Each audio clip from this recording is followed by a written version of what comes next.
Ça y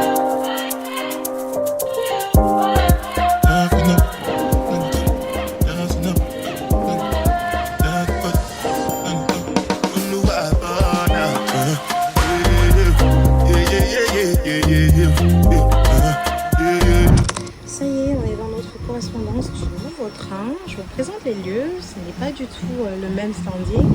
Et bien en fait, c'est parce que il y a des trains pour lesquels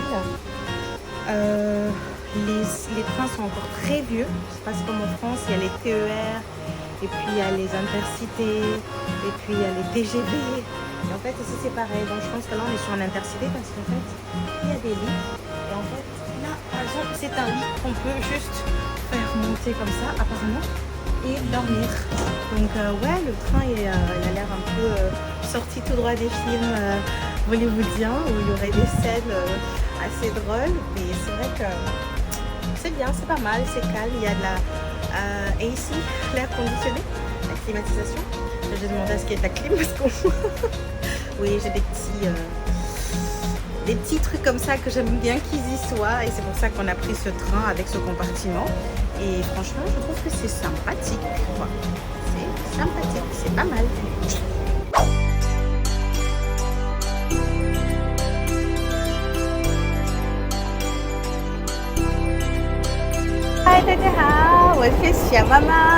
Vu qu'on est dans un décor assez fabuleux, j'ai décidé dans ce train de te faire part des choses que j'aime en Chine.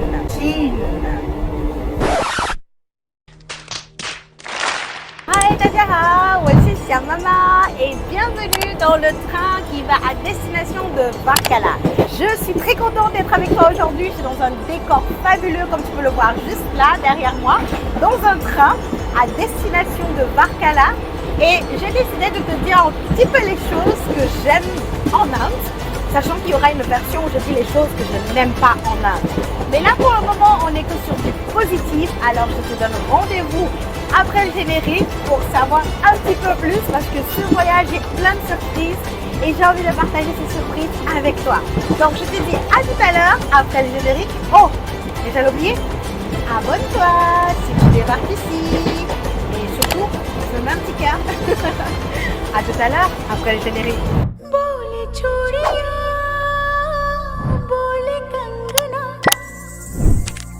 Bienvenue après le générique, j'espère que tu vas bien, j'espère que tu t'es abonné et j'espère que tu vas passer un bon moment parce que j'ai décidé de te faire une vidéo de choses que j'aime particulièrement en Inde et dans le sud de l'Inde parce que j'ai pas visité le nord, je peux rien dire à propos du nord. Alors, la première des choses, on va rentrer dans le sujet, c'est qu'en fait ici, les restaurants, les cafés, tout est fait pour les familles. Il y a des restaurants, ils s'appellent Family Restaurants. Je sais pas, ça peut sembler absurde, mais en étant à Toulouse, en fait, on a l'impression qu'on n'est pas la bienvenue dans tous ces endroits, dans tous ces lieux, en fait, où, quand on a un enfant, c'est pas agréable pour les autres et ils nous le font ressentir. Alors qu'ici en Inde, j'ai découvert même des restaurants où ils te donnent un lit de bébé pour que si tu as un bébé qui veut dormir, il dort dans le lit pendant que toi tu manges. Je vous avais dit, il y a les lits dans les restaurants.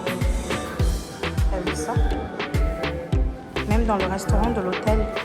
Et en fait, ici en Inde, les lieux, il y a même, j'ai découvert des restaurants où ils vous apportent des berceaux. Tu vas au restaurant, il y a un berceau qui est donné pour ton bébé. C'est-à-dire que la culture ici, elle est vraiment faite pour avoir cette structure familiale, de vraiment vous donner l'occasion de pouvoir vivre une vie normale. Et les restaurants s'appellent Family Restaurants. C'est vraiment genre, venez les familles, parce qu'en même temps, dans la culture indienne, ils vivent beaucoup en famille et c'est vrai qu'on n'est pas dans l'individualité comme on peut le retrouver notamment en France. C'est moi je. Ici, c'est vraiment, on vit en clan et donc forcément, les restaurants ou tous ces lieux sont vraiment faits pour les familles et les enfants. Souvent en France, j'ai vraiment l'impression qu'on dérange non seulement les clients, mais les proprios de certains lieux, parce qu'en fait, on a des enfants, il y a la poussette, il y a tout un matériel à porter, il faut peut-être le siège enfant et tout ça. Donc, c'est assez désagréable. La culture entière en elle-même, elle est faite autour de la famille, ils vivent en clan. c'est pas aussi individualiste, ce qui fait qu'en fait, quand tu vas dans un restaurant, et bien effectivement, on te souhaite la bienvenue et c'est vraiment très encouragé et c'est vraiment un truc que j'apprécie énormément. Alors pour le deuxième point, on va le faire dans la gare parce que là, on vient d'arriver à notre destination. Et franchement,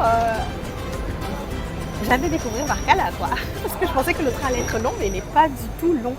Et voilà, on est arrivé à destination de Varkala. Du coup, maintenant que je suis descendue du train, je vais vous dire la deuxième chose que j'aime beaucoup ici en Inde et qui n'est vraiment pas prise de tête, c'est toujours en lien avec le fait d'être maman. Et ben, c'est tout simplement les fumeurs. En France, c'est l'horreur. J'ai horreur de l'odeur de cigarette. J'ai horreur d'être fumeuse passive. Et en fait, en Inde, les lieux publics sont respectés. Je ne vois pas les gens fumer. En fait, les gens se cachent pour fumer et il y a une raison à cela, c'est que si on t'attrape en train de fumer, eh ben, on te fout une amende. Et ça, franchement, je trouve ça formidable. Encore une fois, c'est un choix de vie. Je trouve que pour les pays occidentaux, où les gens sont vachement éclairés au niveau de la santé, les gens font quand même assez peu attention à leur santé. Et puis, bah, c'est peut-être un choix. Hein. Je ne juge pas, même si je juge en faisant cette vidéo.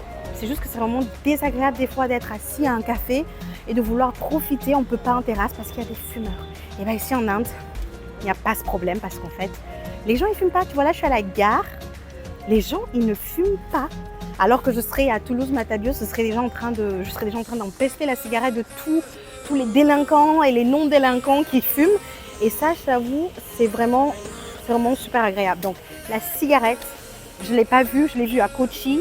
C'était genre en soirée, je suis pas allée dans un bar, je marchais dans la rue dans la nuit et il y avait des jeunes qui fumaient.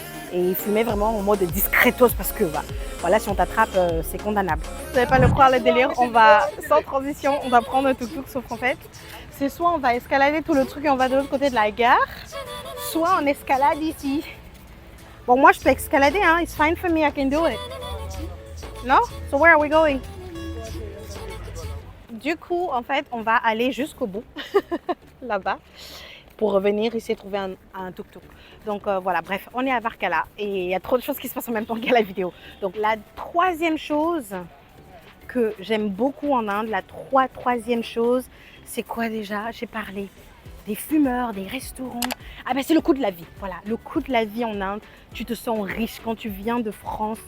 Ton porte-monnaie déborde d'argent. Je déconne, pas non plus déconner. Hein. Et en fait, en Inde, tu peux manger pour 1 euro. Clairement, pour 1 euro, tu as un super bon repas. Pour 2 euros, tu as un bon repas. Vous êtes 4 adultes, vous allez dans un super restaurant. C'est 14 euros pour les 4 adultes. Mais c'est juste pas possible.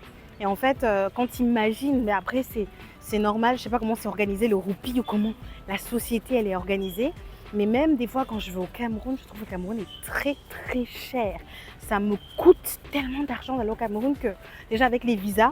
Donc première des choses, oui, quand tu viens en Inde, le visa pour 1 mois c'est 10 $. Pour un visa à l'année c'est 40 $. Et tu l'as en ligne en moins de 24 heures. C'est-à-dire que les gars sont efficaces, on ne se chipote pas. Ensuite, le coût de la vie de tous les jours. Si tu me dis ouais, combien il me faut pour 1 mois pour vivre là-bas, franchement, en fonction des coins. Dans le Kerala, si tu vis dans le Malappuram, on va se dire clairement, vraiment tu veux vivre comme un roi. Aux alentours de 600 euros, t'es bien quoi. T'es vraiment bien par mois. Si tu vas aller à Kochi et que tu veux vraiment vivre la vie de reine, de princesse, pareil, 600, 700, mais vraiment princesse, genre tu veux dépenser tes sous, 1000 euros. Vraiment pour dépenser, mais quand je dis dépenser, c'est que tous les soirs tu vas dans des restos qui coûtent 20 euros. Genre dans les big malls, tu as des restaurants. Où tu payes carrément 23 euros hein, parce que c'est le standing, mais sinon dans la vie de tous les jours tu fais pas ça en fait, tu fais pas ça, c'est occasionnel. Donc vraiment avec un budget de 700 euros à Kochi, tu vis très bien. Et en fait le coût de la vie est tellement abordable ici que ça fait flipper. Quand je repars en France, je suis souvent déprimée parce qu'en fait ça coûte trop cher la France parce que je sais pas, c'est comme ça, je vais pas changer le monde hein. Du coup on est toujours en pleine vadrouille à chercher le tuk-tuk. Il n'y a qu'en Inde que tu peux vivre des trucs comme ça. Alors, j'ai déjà dit la troisième des choses que j'aime énormément, c'est le coût de la vie. La quatrième des choses, je sais pas si j'aime parce qu'en fait, en vrai, je m'en fous. C'est qu'en fait, l'alcool n'est pas disponible comme en France. Tu vois, en France, tu vas dans un petit casino, il y a l'alcool disponible, ce qui fait qu'il y a souvent des gens très bourrés et c'est désagréable. Ici en Inde, je dis pas qu'il n'y a pas des gens bourrés, mais en fait, tu trouves pas l'alcool dans les grandes surfaces, tu trouves pas l'alcool, je sais pas où on le vend. Et en fait, si tu veux vraiment l'alcool, il y a des lieux spécifiques et c'est géré par le gouvernement. C'est le gouvernement qui a la main sur l'alcool qui sort et qui rentre. Et même des fois, je suis allée dans un mariage, il n'y avait pas d'alcool. Voilà, c'est comme ça. Donc ouais, il y a cet aspect-là et je sais pas si je l'aime, mais c'est plutôt agréable d'avoir des gens qui sont pas bourrés, quoi. Je dirais, surtout dans le cadre où on est toujours dans la famille. Et du coup, on est dans le tuk-tuk à destination de l'hôtel. On est en fait fait le voyage vraiment en mode local. J'ai décidé d'embarquer tout le monde dans mes désirs, de tester le train en Inde. Et donc sans transition, je vous parlais d'alcool. Je vous disais que c'était plutôt agréable de ne pas avoir des gens bourrés. Comme c'est souvent le cas à Toulouse où ça peut devenir parfois incontrôlable. Ici, j'ai pas vu de gens encore bourrés, peut-être un vieux ou deux, mais vraiment des personnes très très âgées. Et quand je dis âgées, c'est genre ils ont 80 au-dessus, quoi. Et puis c'était calme, c'est les bourrés, le genre de bourrés qui sont calmes là, qui font pas de problème. Après, voilà, je vais pas dans des endroits aussi comme on peut voir dans les films et tout. Je suis plutôt dans les endroits safe. Et voilà. Et donc voilà, c'est un point que je trouve assez important, mine de rien. Quand on décide de s'installer quelque part, ça compte, je pense, c'est un des paramètres qui compte. Donc pour résumer, j'ai parlé du coût de la vie, j'ai parlé de la cigarette, j'ai parlé des restaurants, j'ai parlé de quoi? J'ai parlé d'alcool. Il y a un aspect que je trouve vraiment aussi très important, notamment dans le Kerala, c'est que les gens vivent en harmonie. En fait, ici, toutes les religions se côtoient. Et il n'y a pas, genre tu vas voir, il y a les musulmans, les chrétiens, les hindous. Ils vivent leur vie paisiblement, notamment dans le Malappuram, en fait, où tu as vraiment la sensation que personne ne se marche dessus. Dans le nord, j'ai ouï dire, j'ai vu certaines vidéos où en fait, si tu manges le bœuf par exemple, ou si tu as un restaurant qui a du bœuf, mais tu te fais, kidnapper, on va dire, pour être poli. Mais ici, en fait, dans le Kerala, tu peux vraiment trouver des restaurants où il y a du bœuf, des endroits où on mange du porc. J'ai mangé du porc à Kochi. En fait, il n'y a pas de problème. Chacun vit sa religion en paix et il n'y a pas de conflit. Et tu vois, en plus, il y a un truc qui se passe actuellement dans le nord où ça se tire dessus pour vraiment rester dans le vocabulaire, ne pas me faire ban ici. Et en fait, dans le Kerala, réellement, il n'y a pas ça. Il y a une majorité en revanche en fonction des districts où tu vas. Je sais que dans le Malappuram par exemple, il y a énormément de musulmans. Il y a tellement de musulmans que même les boutiques, c'est eux les boss. Les vêtements sont forcément, j'appelle les femmes ninja. C'est le mot que je trouve joli pour décrire, c'est quand elles sont toutes voilées. Les abayas en fait, et personne ne les gère, personne ne les regarde, personne ne les critique, personne ne dit quoi que ce soit qu'elles ont volé, je sais pas quoi. Elles vivent leur vie, voilà. Les hindous pareil, ils vivent leur vie, ils portent leurs vêtements. Les hommes d'ailleurs ici portent les vêtements qu'on appelle munda. Bon, maintenant les gens portent des pantalons, tout ça, mais dans le Malappuram tu vas trouver beaucoup de gens porter des munda. Munda c'est le tissu en paille qu'on met autour de la taille. Il y a d'ailleurs la même chose au Cameroun, ça s'appelle le sana. Je crois que c'est les Bassa qui le portent, ou vers Douala en tout cas. Et c'est une similarité que j'ai trouvée ici. Et ouais, non, les religions, elles se côtoient, il n'y a pas de conflit. Chacun vit sa vie en fait. Et je suis assez surprise parce qu'en France, qui est censé être le pays des libertés, des droits de l'homme et de tout ce qu'on peut bien raconter, qui peut-être au fond n'est pas faux, mais je trouve qu'il y a très peu de liberté quand on fait partie d'un certain groupe religieux ou d'un certain groupe ethnique. Il y a beaucoup moins de choses positives à l'égard de certaines populations et on le ressent vraiment. Voilà. Mais en Inde, franchement, j'ai pas ce ressenti-là et ça fait vraiment du bien au moral. Je sais pas si au moral, mais ça fait du bien. Donc, parler beaucoup, je vais te montrer un peu ce que je vois parce que je sais pas si tu vois de l'arrière là. On va voir un peu par devant. Donc là, on est à Varkana, littéralement, dans un tuk-tuk. Un tuk-tuk familial, hein, parce que d'habitude, les tuk-tuk, c'est genre 2-3 places. Mais là, on a essayé de nous larguer 5 personnes. Et franchement, le gars, il gère quoi. Il connaît son métier. Et Varkana, en fait, ça me fait beaucoup penser au Malappuram. Hein. C'est un peu pas le même délire. Hein. C'est le même décor. On est toujours dans le sud de l'Inde. On est vraiment tout en bas en Inde. Et voilà. La ville est simple, les routes sont bonnes. Ce que j'aime beaucoup, ouais, voilà aussi un détail que j'aime énormément en Inde, c'est que les routes, elles sont très très bonnes. Il y a certains États, bon, on a été dans le Tamil Nadu, j'ai vu un petit aperçu, les routes sont pas si agréables que ça, ils sont vraiment pas bien entretenues, mais dans le Kerala, je trouve que c'est vraiment bien géré, quoi. Les routes sont plutôt bien faites, il n'y a pas de pothole, c'est le fameux rond trou là où c'est cassé et tout, et c'est assez bien organisé et tout. Donc là, on est vraiment, je pense, dans une toute petite ville, donc c'est pas une ville comme Kochi, c'est pas une métro city, et il doit avoir juste ce qui est nécessaire pour survivre pour la vie au quotidien ici, quoi. Voilà. Bon, par contre, il y a un petit détail que j'aimerais partager avec toi, que je déteste ici. Vraiment le seul détail là, parce que je fais une vidéo où je dis vraiment toutes les choses que j'aime pas en Inde, mais là, ce détail, il faut que j'en parle. En fait, depuis que je suis arrivée ici, j'ai l'impression que c'est une société. Je sais pas si tu m'entends. Donc oui, je disais que j'allais te faire en fait un petit aparté d'une chose que je déteste énormément depuis que je suis arrivée. Une seule chose, parce que je ferai une vidéo peut-être sur d'autres choses, le temps que je trouve qu'est-ce qui m'agace en gros.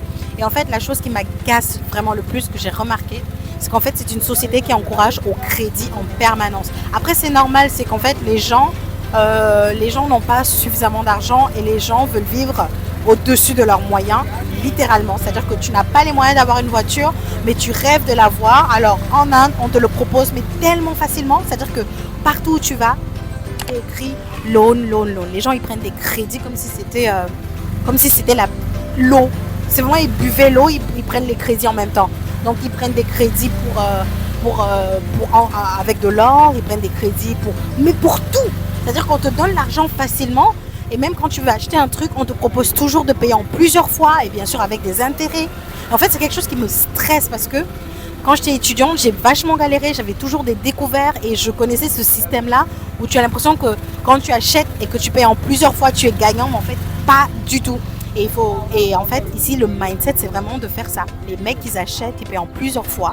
Et en fait, ils ont l'impression qu'ils sont gagnants, mais ils vivent au-dessus de leurs moyens. Et moi, ça m'agace, mais c'est un truc de malade. Je sais pas pourquoi je le prends aussi personnellement. Ça m'agace, tout simplement. Donc, le côté un peu où on peut prendre des crédits comme on veut à la bonne franquette, là, je trouve que c'est pas chouette, quoi. Mais bon, c'est un système, hein, c'est comme ça que c'est fait ici. Ils vivent avec ça depuis longtemps. Et ça les permet aussi de survivre, hein, donc c'est lié sans doute à la culture. Et puis moi, je viens faire ici ma critique, ça n'a aucun intérêt. C'est juste que voilà, je trouve que c'est quand même mieux régulé en France. Et je préfère que ce soit régulé en France parce qu'en fait, tu peux te retrouver endetté pendant très longtemps. Et c'est très très désagréable du coup de rembourser. Si tu n'es pas capable de rembourser, de faire que tes enfants, eux, remboursent. Oh, salut les gars. Il y a des chiens. Les chiens, ils vivent leur vie ici. Ah oui, il y a un détail, c'est que les chiens, on les gère pas. Les chiens, c'est comme au Cameroun, tu es dehors, tu vis ta vie, tu te débrouilles. Alors qu'en France, là, les gens, ils ont leur petit toutou dans leur maison. Regarde, les chiens sont assis dans la rue. Oh my God. Bref, je crois qu'on est arrivé à l'hôtel. Ouais, je crois qu'on est arrivé. On est arrivé, ouais. C'est parti. L'hôtel, là, il est vraiment loin, hein. Après, c'est à côté de la mer, c'est ça l'avantage. Je crois qu'on a les pieds dans l'eau, ou du moins la vue sur la mer. Mais je ne vois pas où on va là. Et voilà, on est arrivé à l'hôtel. Ce sera un bon hôtel. Je peux vous faire une sorte de review, hein. J'espère. Oh, ça a l'air déjà très très bien. Voilà, ça c'était notre BMW qui nous a déposé. Bon, j'ai envie de dire que c'est ici que ma vidéo se termine. Hein. Donc c'est paradisiaque, c'est la mer.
vraiment super bon. Tu sais?